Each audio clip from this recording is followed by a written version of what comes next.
Baiklah, untuk yang B yaitu di sini saya akan membacakan materi tentang toharoh, sholat, puasa, zakat, dan haji. Saya akan membacakan yang pertama yaitu materi tentang toharoh. Toharoh pengertiannya yaitu bahwa toharoh berasal dari bahasa Arab yang berarti bersuci. Bersuci dilakukan untuk mensucikan diri dari hadas dan najis. Secara istilah, toharoh artinya menghilangkan hadas, najis, dan kotoran. Menurut hukum syara, toharoh artinya suci dari hadas dan najis. Kemudian untuk macam-macam toharoh atau bersuci, jadi toharoh dibagi menjadi dua, yaitu bersuci dari hadas dan toharoh bersuci dari najis. Kita akan membahas toharoh bersuci dari hadas. Secara istilah, hadas yaitu keadaan tidak suci pada diri seorang muslim yang menyebabkan ia tidak diperbolehkan untuk beribadah.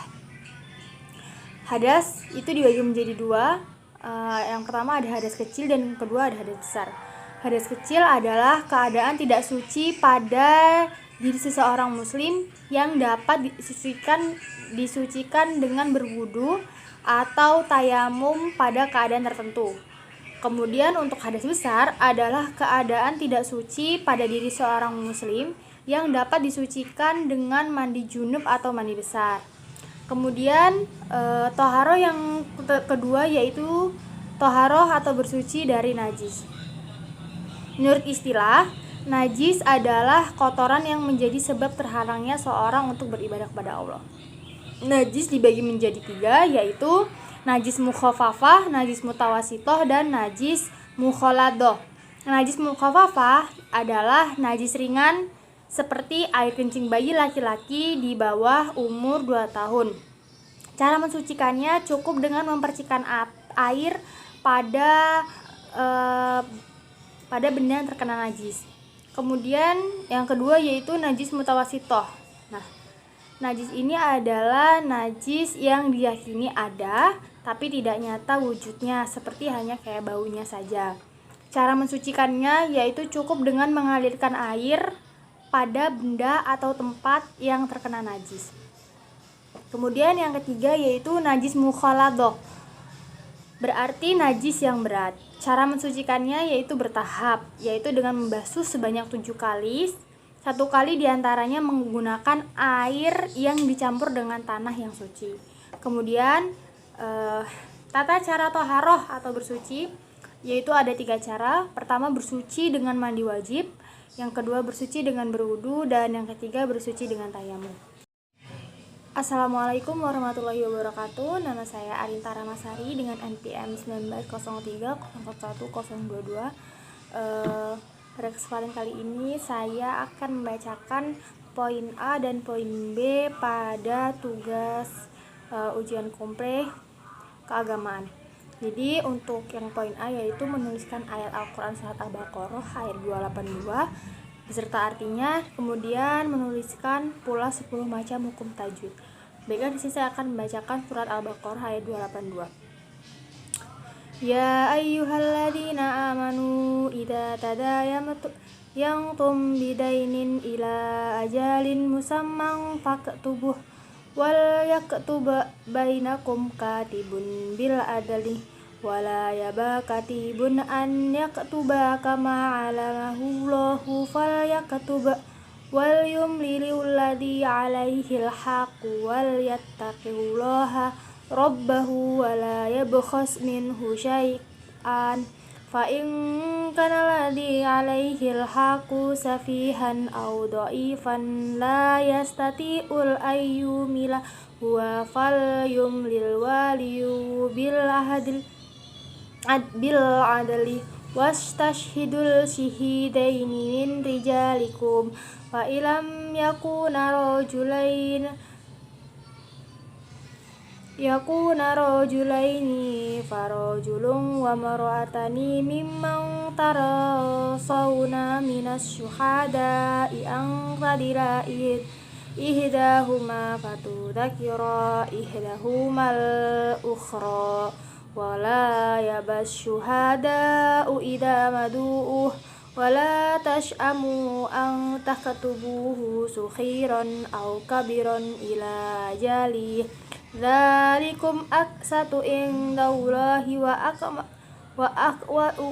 aqwamu li syahadati wa adna alla tartabu ila an takuna tijaratan hadiratan tudirunaha bainakum falaisa alaikum junahun alla taktubu wa ashhidu idza tabayyahtum wala yudaraku tiban wala syahidun wa in taf'alu fa innahu fusukun bikum wattaqullah wa yu'allikumullah wallahu bikulli syai'in alim.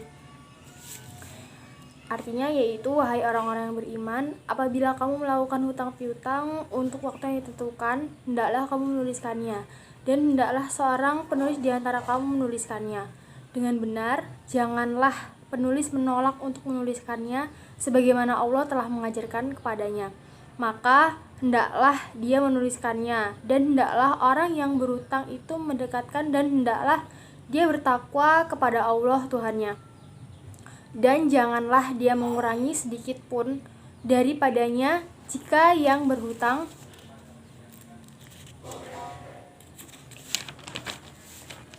itu orang-orang yang kurang akalnya atau lemah keadaannya atau tidak mampu mendekatkannya sendiri, maka hendaklah walinya mendiktikannya dengan benar.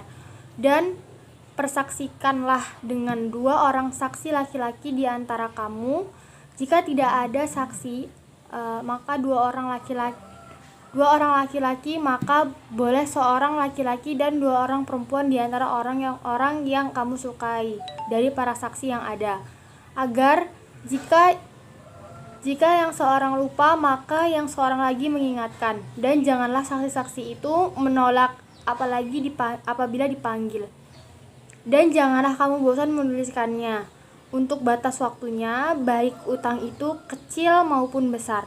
Yang demikian itu lebih adil di sisi Allah, lebih dapat menguatkan kesaksian, dan lebih mendekatkan bahwa kepada ketidakraguan, kecuali jika hal itu merupakan perdagangan tunai yang kamu jalankan di antara kamu, maka tidak ada dosa bagi kamu jika kamu tidak menuliskannya.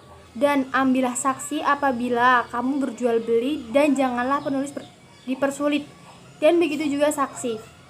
Jika kamu lakukan yang demikian, maka sungguh hal itu sesuatu kefasikan pada kamu. Dan bertakwalah kepada Allah.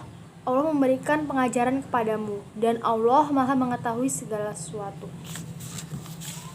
Kemudian selanjutnya yaitu hukum tajwid pada surat Al-Baqarah ayat 282. Yang pertama yaitu pada bacaan ya ayyuha, yaitu hukum bacanya majais, karena ada mad tabi'i bertemu hamzah pada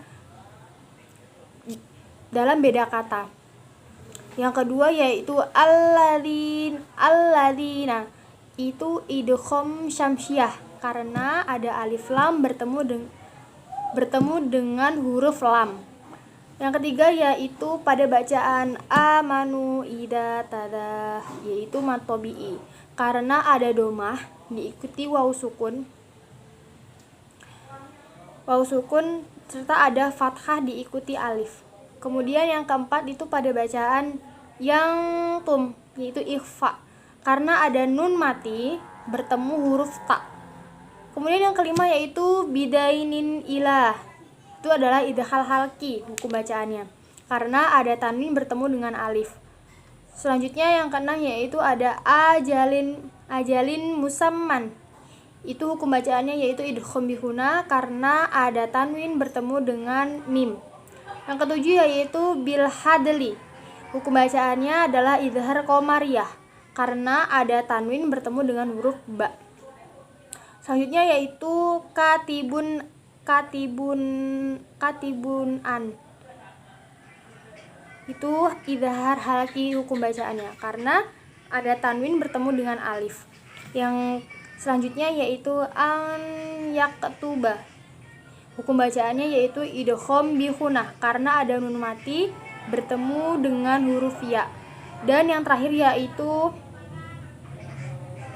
fal yaktub, adalah hukum bacanya yaitu qalqalah karena ada ba yang disukun. Fal yaktub. Sekian dari saya pada poin A. Selanjutnya yaitu akan saya lanjutkan untuk poin yang B. Selanjutnya materi yang kedua, saya akan membacakan materi tentang sholat. Sholat adalah rukun Islam yang kedua. Arti sholat secara terminologis adalah ucapan dan perbuatan tertentu yang diawali dengan takbir dan diakhiri dengan salam. Syarat-syarat sholat itu ada dua. Yang pertama ada syarat wajibnya sholat, dan yang kedua adalah syarat sahnya sholat.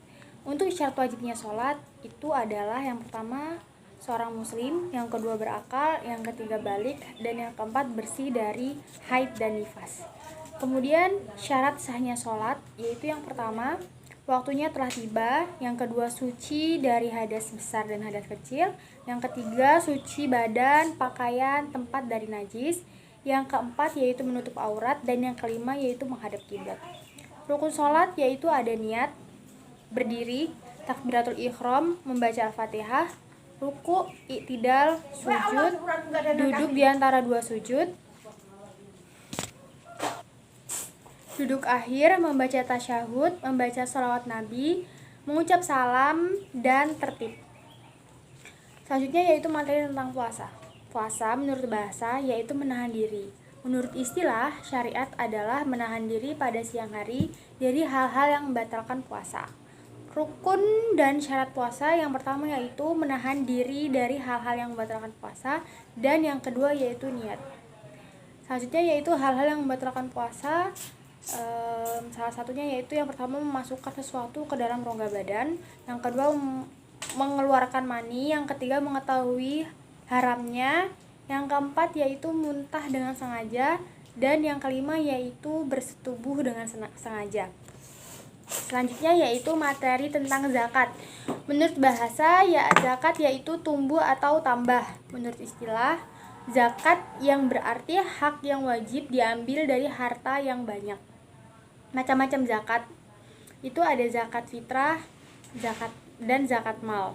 Syarat wajib zakat yaitu merdeka, Islam, balik, kondisi harta dapat berkembang, kepemilikan yang sempurna terhadap harta, berlalu selama 1 tahun, tidak ada hutang, serta lebih dari kebutuhan pokok. Orang-orang yang berhak menerima zakat yaitu orang fakir, orang miskin, amil zakat, mu'alaf, ar-rikab, al-gharim, fisabilillah, dan ibnu sabil. Selanjutnya yaitu materi tentang haji. Haji adalah ziarah Islam tahunan ke Mekah. Menurut bahasa, haji adalah berkunjung ke tempat yang agung. Menurut istilah adalah berziarah ke tempat tertentu pada waktu tertentu untuk melakukan amalan-amalan tertentu dengan niat ibadah. Syarat wajib haji yaitu balik, berakal sehat, merdeka, dan mampu. Rukun haji yaitu ada ihram atau niat, wukuf, tawaf, ifadah, sa'i, bercukur, tertib. Baiklah, sekian dari saya ucapkan terima kasih. Wabillahi taufiq wal hidayah. Wassalamualaikum warahmatullahi wabarakatuh.